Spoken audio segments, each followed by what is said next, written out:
Welcome back to another episode of Can't Take Your Call Right Now with me, Harry Monkhouse. And me, Lauren Reeves. We are back with Series 2, Episode 4, around the BDR career. And we're going to take it a little bit past kind of what we've been doing. So we've been talking about over the last couple of episodes how to get the job, how to interview, how to master that. Now we're going to go into we've got the job. And how we maximize our first stint as a BDR. Yeah. So Lauren, basically, how do you keep the job? Yes. You've got it. How do you pass probation, basically? Yeah, how to not get fired in 3 months. Yes. Yeah, it should be pretty simple. Should be. But we're going to talk through some of our top tips. But first of all, Lauren, how's your week been?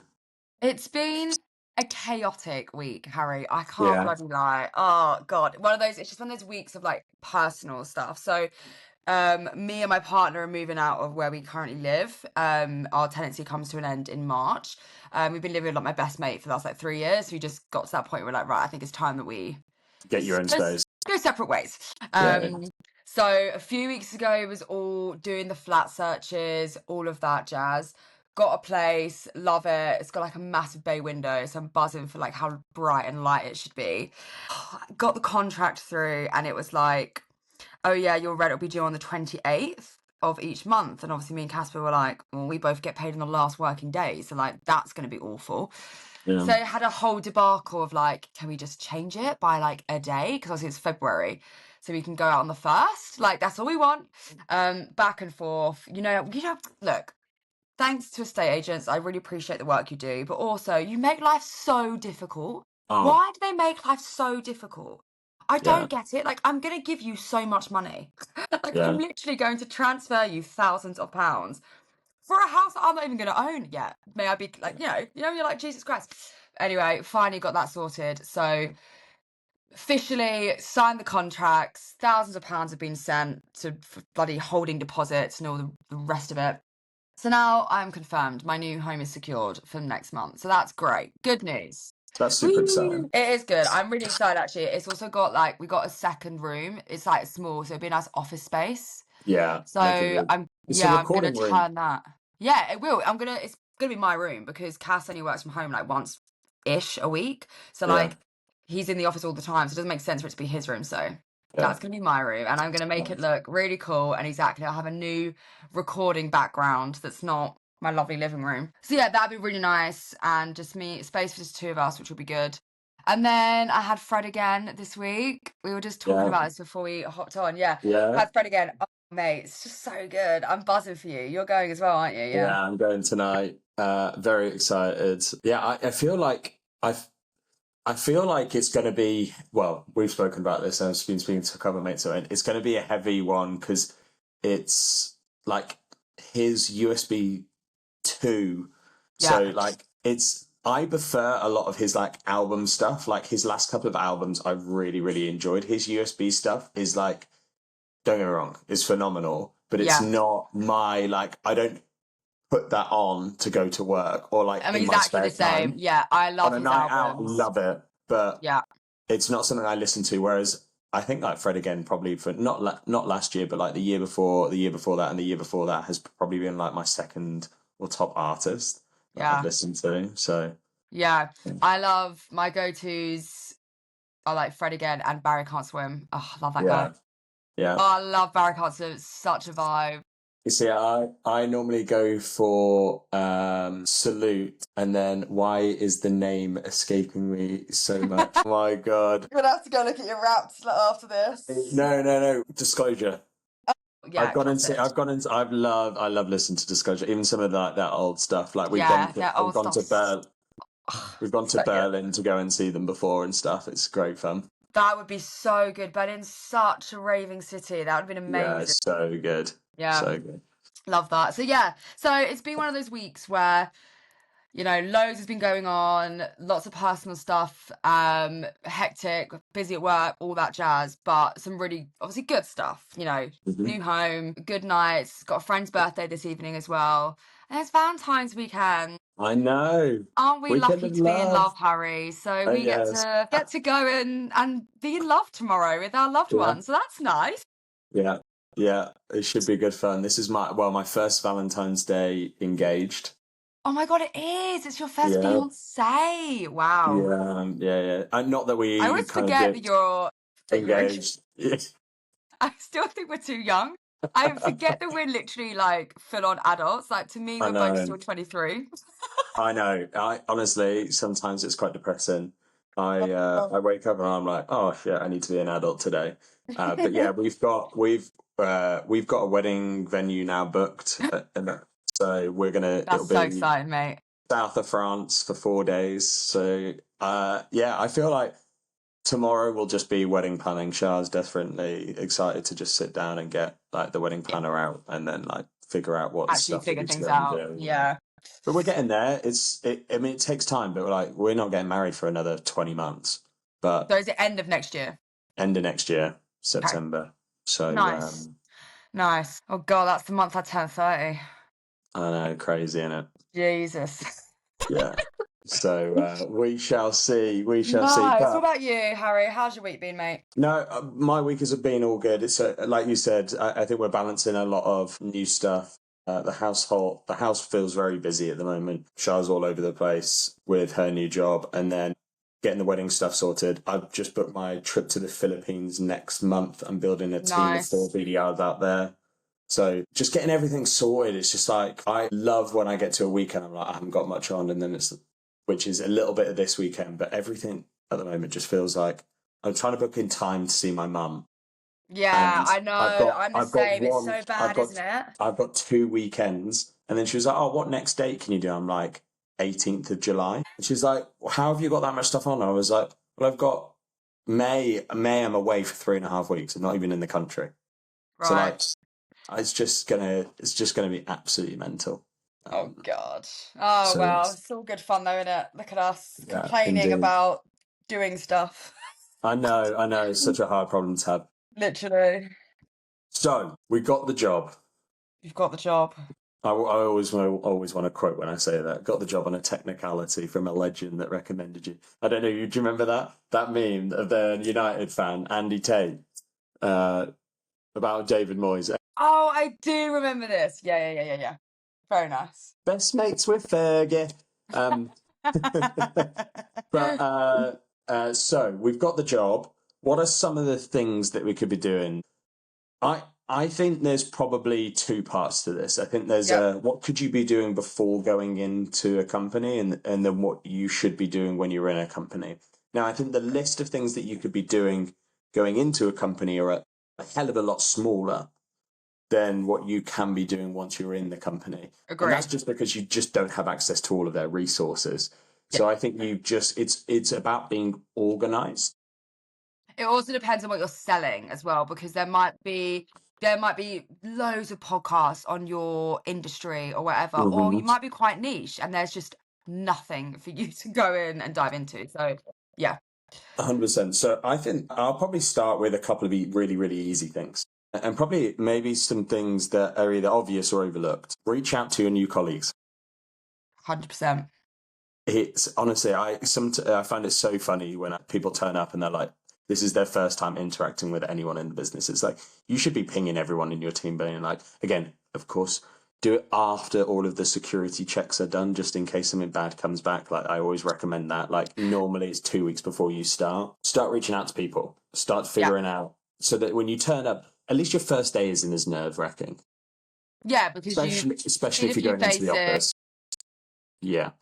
And then one, definitely get your hiring manager to give you some additional content that they want you to go and have access to. So for me, Yeah. normally it's a couple of key things, right? I normally want you to get hands on like fanatical prospecting, combo prospecting, and cold calling sucks, and that's why it works. And then I want maybe a couple of episodes listened to like 30 Minutes to President's Club and a few other podcasts that I normally send round. I haven't started sending ours round yet because I feel like that's probably a little bit douchey.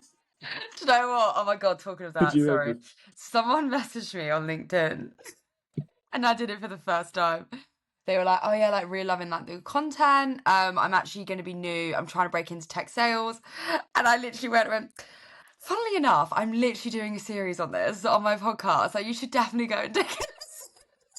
So for the first time ever, I actually did reference Yeah, us as a resource. I have also had one or two moments like that, and actually, again, we're not trying to blow our own horns here, but like a lot of people ask us questions that we like. What people ask us is how we dictate and how we run this podcast. So Yeah. it's not like the most common questions I get is like, can you help me find a job? I'm trying to break into tech sales. Like that is my most common request in all of my DMs. So like when we record episodes like we did with Andy and the part one of that, like they are for me, if I was breaking into tech, super useful. Yeah. So I don't think that's too bad. But yeah, I haven't made it to a point where I'm like, oh yeah, you now need to go and listen to how I talk. Like that is definitely not something that I've been Getting sent there. about. Let us know in the comments. Should we start turning into those people? Please don't. Discuss. Anyway, back to the point. So is there anything additionally to kind of reaching out to the team, making sure that you've got readings in place, or again, you just come in with a little bit more knowledge than you did when maybe you were interviewing? Is there anything else pre coming into the role that you think you would add? This is more, I guess, like etiquette in a way, but if you don't already get told this via an office manager or an HR person or something, ask what like the attire is in the office if you work in an office. Like, hey, like, what's the sort of dress code? Like, what's the vibe? Because what you don't want to do is rock up and like be swung too far either way. Like, if anyone turned up and was in a suit, I'd be like, oh no, because like we don't wear suits as Swab. Like, But it's cash, and I think it would. I appreciate what they're doing because they're trying to show they're serious, but I don't think that would people would be like, what have they done? Because I make a point of saying that yeah, we're a pretty casual yeah, office. So yeah, like obviously like, you know, have a shower and put some clean clothes on, but like you don't need to turn up obviously in a full on suit or anything. So if someone did, I'd be like, oh no, they've not paid attention to like the dress code. Do you know what I mean? yeah. And that would, because I tell people. So if you're not sure, I would just check, because you do want to turn up how you would, you know, obviously, yes, looking good, but don't go too far, one or the other. I think what you're talking about there is it's the impact of like you. I mean, you've already spoken about your interview process of like it's a vibe, right? Yeah. And people are probably expecting you as the hiring manager to hire probably similar vibe people. To then someone to turn up in a suit Yes, exactly. wouldn't align to, and everyone would be like, okay, yeah, I'm judging it a little bit. Like Yeah, and like that end of the doesn't day, feel like what Laura normally hires. as much as we always say like, oh, don't judge by first impressions, you do judge You by first do, impressions. you Like, do. let's just accept the fact that like whatever first impression you make does last, and like Mm-hmm. yes, a depression can be changed, but it lingers. So you know, you want to make a good first impression. So that, I think, is a really good idea. On that note as well, like, I think this is always a silly one. Do you bring lunch or do you not bring lunch? I just Don't bring think lunch.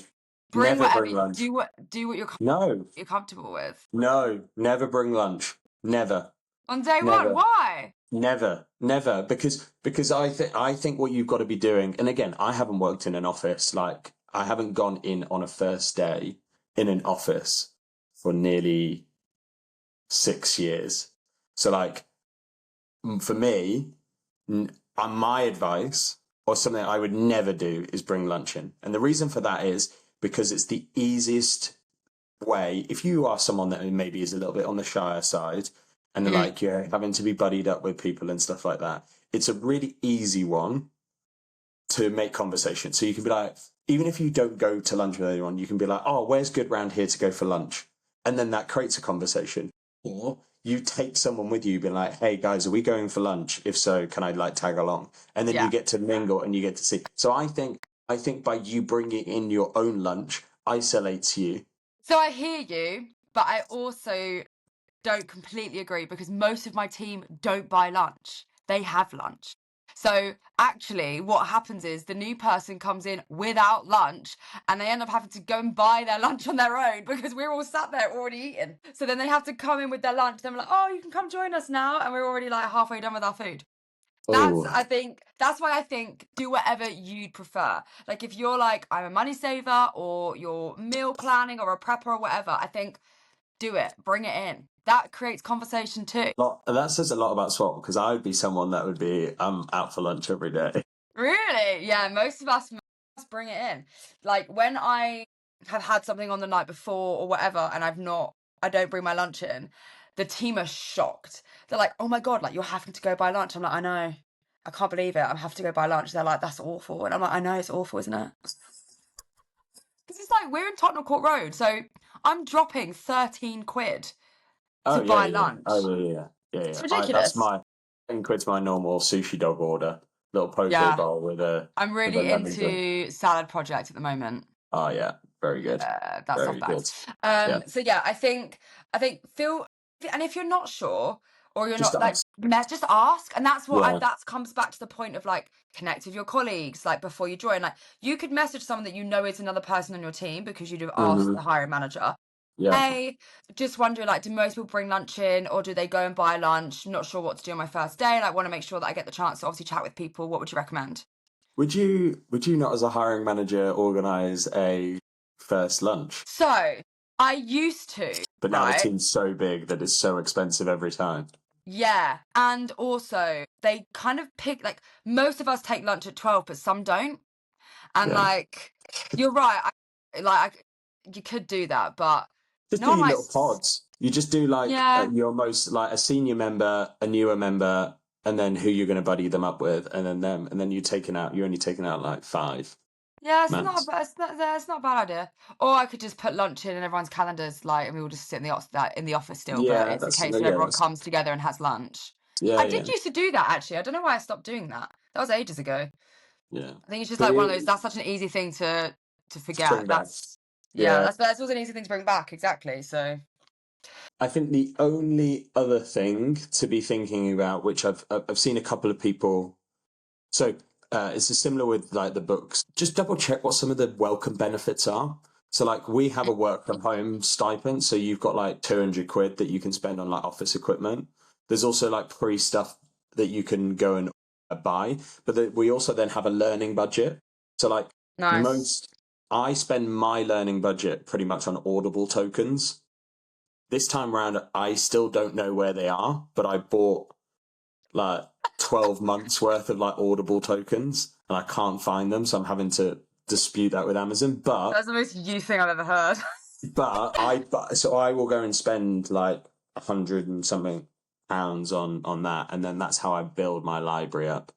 So Yeah. there are components where, yes, you might only want to buy one book because it's, again, realistically, you're going to read a whole book in that time. I wouldn't. I'd probably be able to get through it. But there's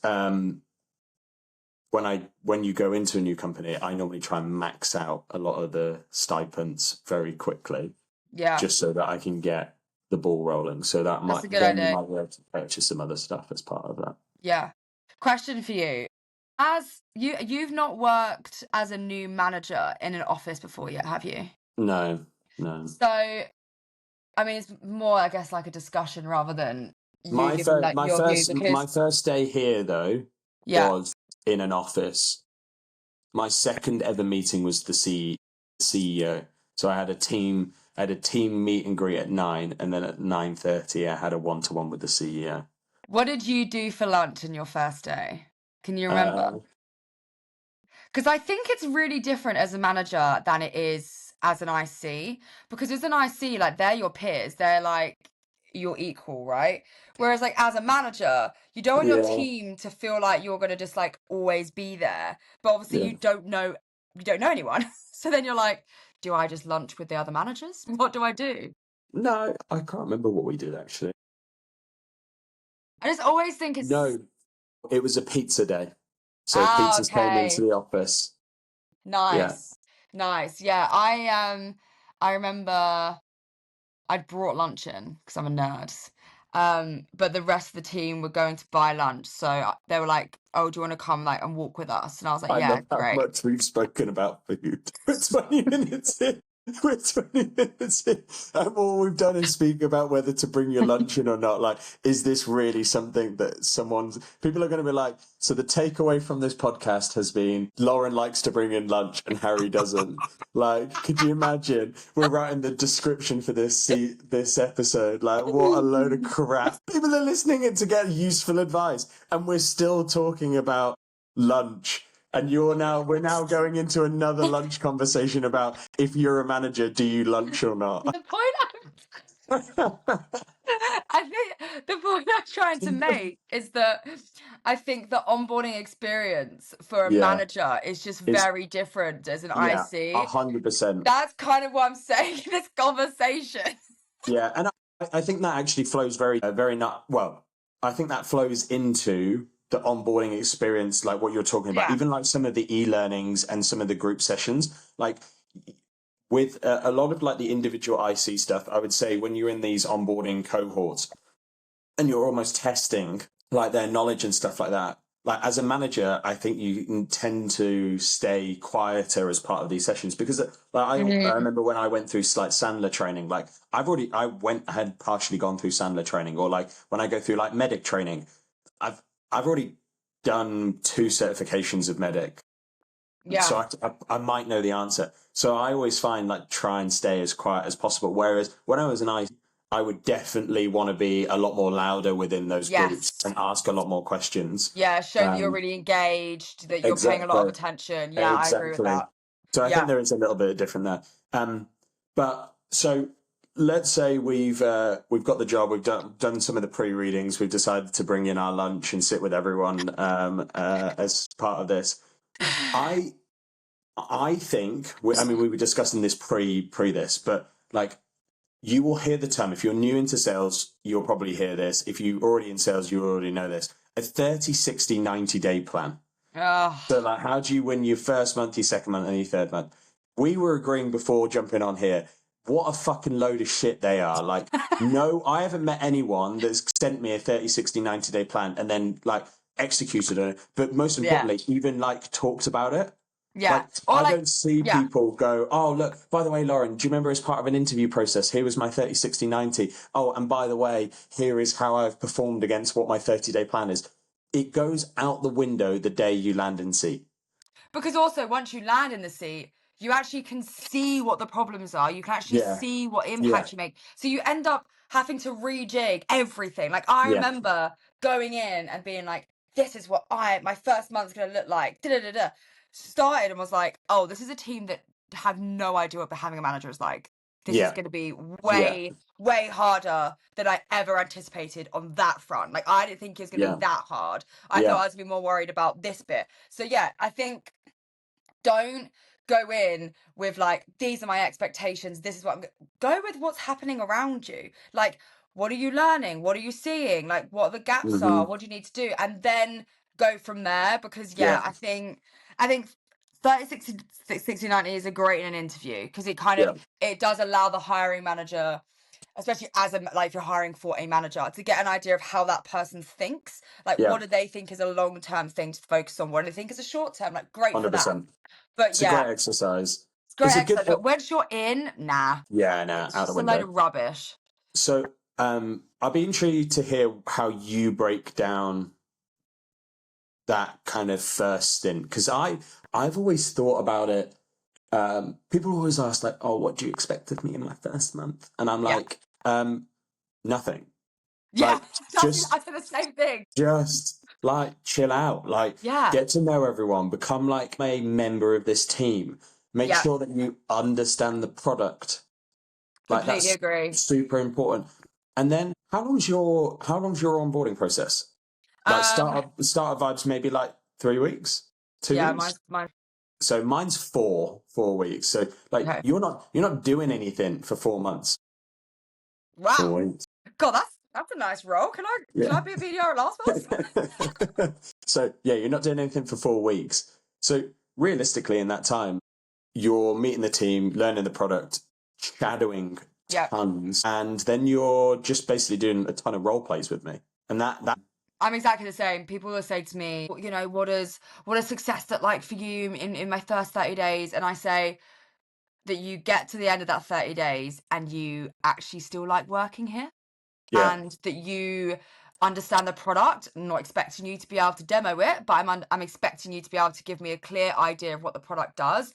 Yeah. You've started to create some relationships with your peers, and that Hmm. you know, actually feel that you've got some good dynamic with people and you're enjoying coming into work every day. Like, that to me is a successful 30 days. By the end of that 30 days, you've got on the phone, you've probably failed, and that is great. I'd rather Yeah. you fail, because that means you're going to learn faster, and that you're ready for your month 2 to just like go for it and just be like, right, Hmm. I'm in, let's go. Like, I don't expect you to suddenly be this pro BDR after 30 days.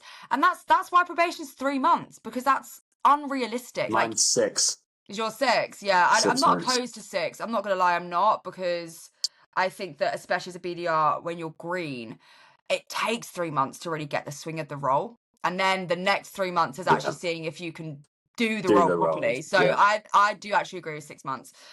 But it takes a while. So instead of focusing like, oh, does Lauren or does Harry think I'm doing a good job, instead think like, am I doing everything I could be doing to be learning and to be growing and to be understanding? And have I put one-to-ones in with the wider team? Have I gone and met some other Yeah. AEs?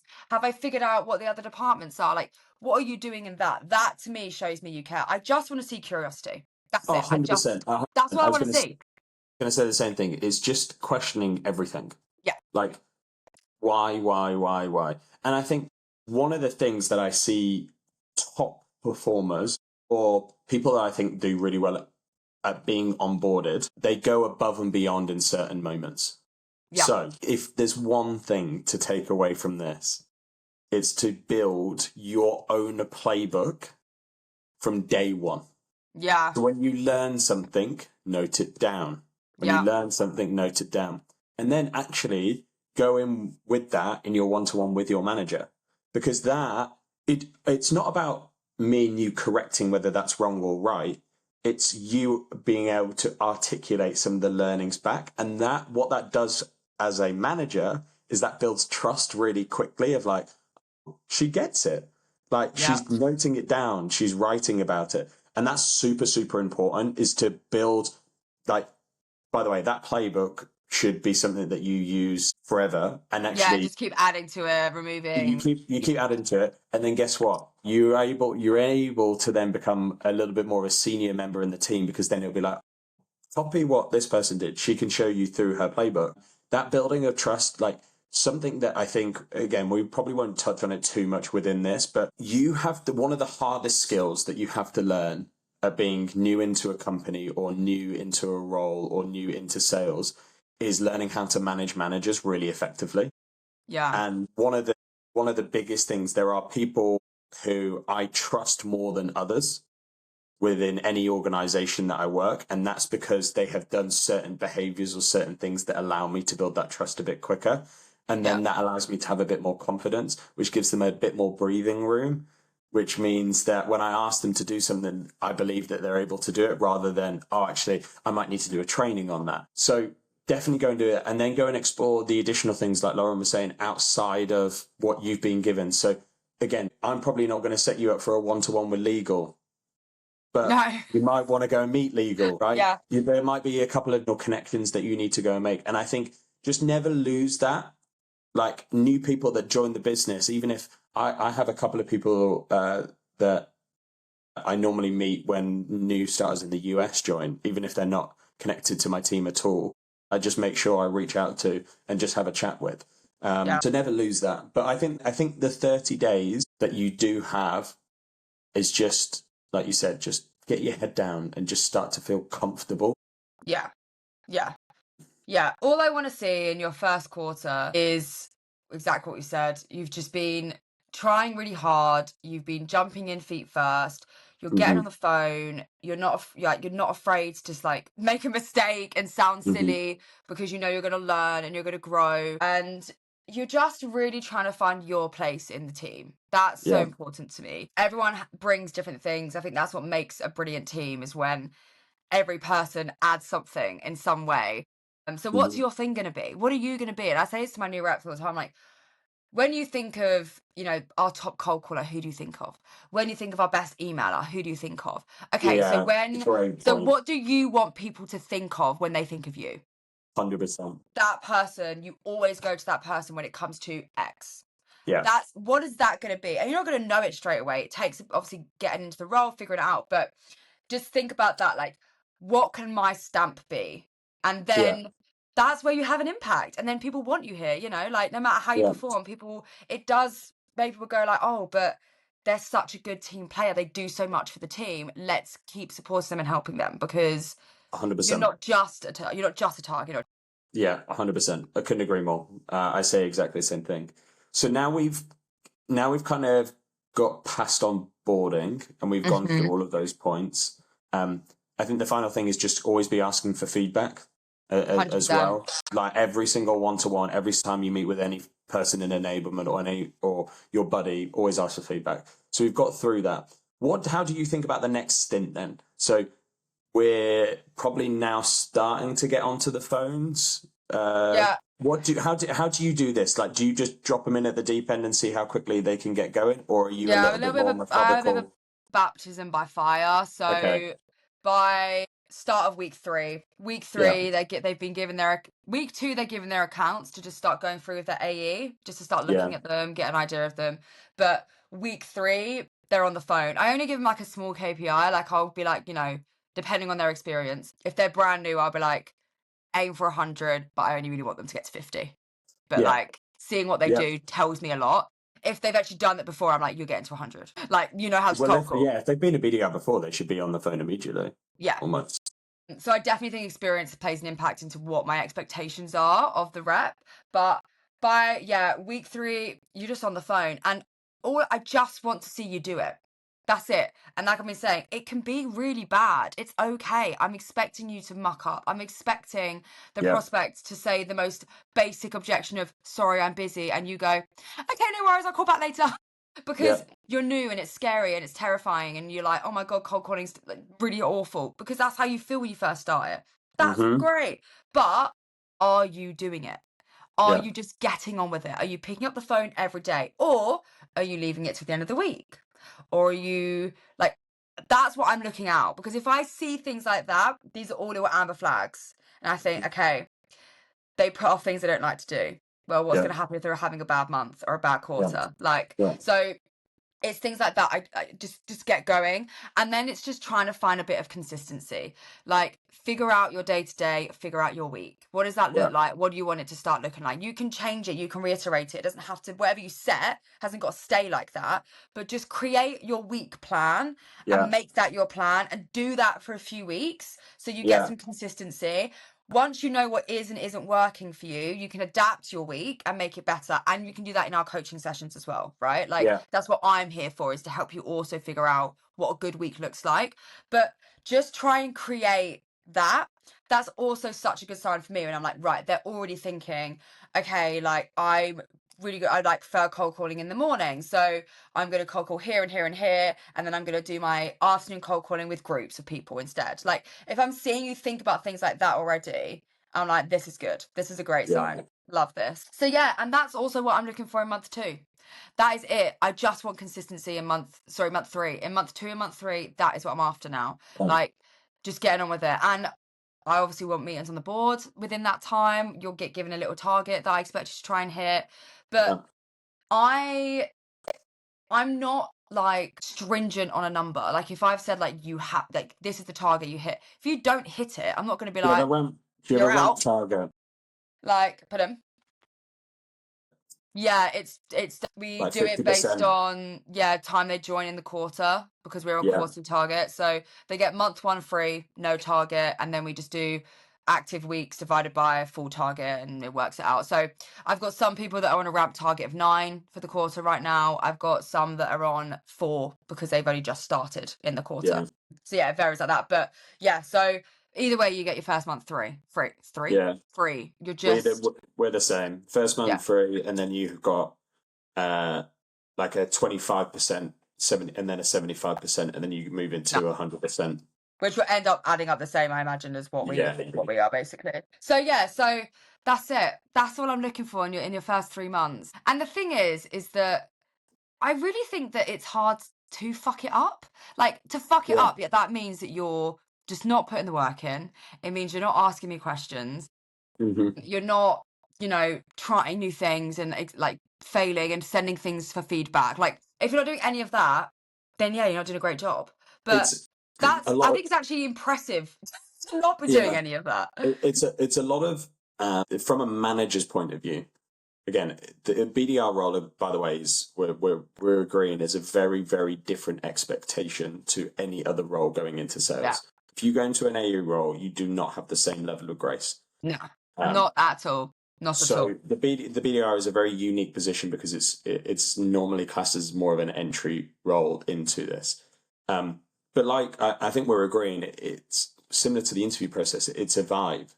Like if you get to the end of month 3 and you're like, something just isn't sitting right, Yeah. then that is normally an indication. And by the way, again, just to fully peel it back, right? Like what we've got to think as hiring managers is probably, again, if you've gone through a recruiter, it's probably cost you like 5 grand to 10 grand to hire you, depending on, or maybe even lower, depending on the recruiter that you've used, right? So there's a cost associated to the recruiter. Then there's a cost to onboard, and then there's a cost of that 3 months, Hmm. and then you've also got to think about then there's a cost of keeping you at that point, because a probationary period means that I could turn around to Lauren and just go, not working. I don't need to do anything. After a probationary period, you are gain more rights as an employee, Yeah. which means the notice period is longer. And normally, yes, in theory, with anything under 2 years, you can still fire someone. But normally, what you would then have to do is you'd have to go down a performance improvement plan. Normally tends to be the Absolutely. tradition, which then normally takes. People say that it's normally a month period. As a BDR, sometimes it can be a little bit shorter. From us as a management perspective, we have to raise it with HR, give you like some a coaching period, then some Yep. feedback, then a warning, and then we can move to a performance improvement plan. So for It's a us, process.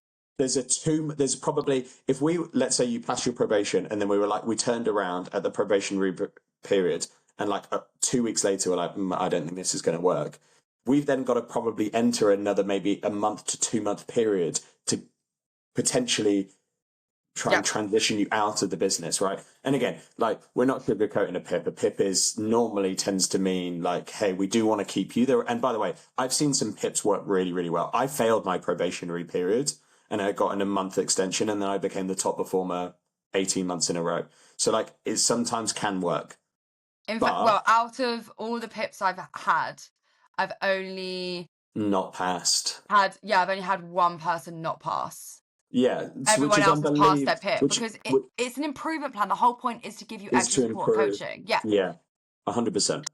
100%. So I think there's a lot of key things within there, but you've got to have in your mind that that's the thing that you need to have at that 3 month mark is that trust with your Yeah. manager and that belief that actually you can be successful within that role. And if you can have those things, then you're absolutely fine. But I'm agreeing, Lauren, with everything that you said. I get to month 2 and month 3, and I'm constantly just thinking about repetition. So I'm not Hmm. looking at quantity. I'm looking at quantity over quality because I want my muscle or the muscle I find hardest to train into people at any given later date is the volume.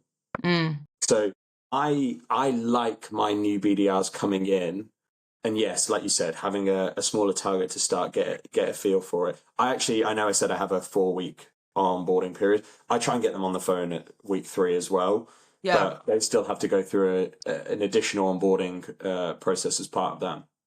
And then you might have a week of like 150, etc. And then I'm like, right, now I need you to go and do volume game where I'm wanting people to walk away with like 300-400 dials a week Mm. because that takes the fear factor out really quickly. And it makes you good at it makes you good at finding shortcuts Yeah. as well. So yeah, I try and overstretch them really, really quickly so that when we need to peel it back, it's really easy. And then when they're having difficult months, it's really easy to dial back up. because they've already got that muscle ingrained in them really quickly. But a lot of the time, I think the most of the time, right? It's building your little own ecosystem of people around you. And I think the easiest thing to do is to get an AE to buy into you and fall in love with you, basically, Yeah. and like get them to take you under, get them to take Yeah. you under their wing. Yeah, finally got that out. And I think that's a key thing. That's what I always say is find your people, and then it doesn't always have to rely on your manager as part of that. You can take a lot of this into your own hands. Yeah. Agreed. Okay, I think that's a good place to end I because think so too. we're going to keep yapping otherwise for forever and ever. But About lunch. about lunch, what are you And I've having for got lunch golf. today, Harry? I don't know why I'm dressed up less so than I normally, well, more so than I normally am, is I'm heading straight to, I've got the day off. It's a wellness day. So it's the second Friday of the second month. So, of the quarter. So I've got today off. So I'm going to go and head out and have a Nice. bacon sandwich and play around a golf by myself. I love that. That's going to be lovely. I'm not sure what I'm having for lunch yet. I haven't thought that far. I'm at home, so I can make it. So it's great. But we've got some really exciting guests coming up, actually. So I think the next few weeks will hopefully be really valuable, and there'll be a lot of really good information, Yeah. advice from that as well. Got some really cool people. So you know the drill. Give us a like, give us a comment. Make sure you're following us so that we somehow get found. And Yeah. Harry, what else do we need? Yeah. And if you'd like to sponsor an episode or the podcast itself, please just let us know. We're happy to say anything. Really? No morals. Yeah. Well, have a lovely rest of your weekend, Harry, and You too. see you next week. See you next week. Cheers, team. Bye. Thanks for listening.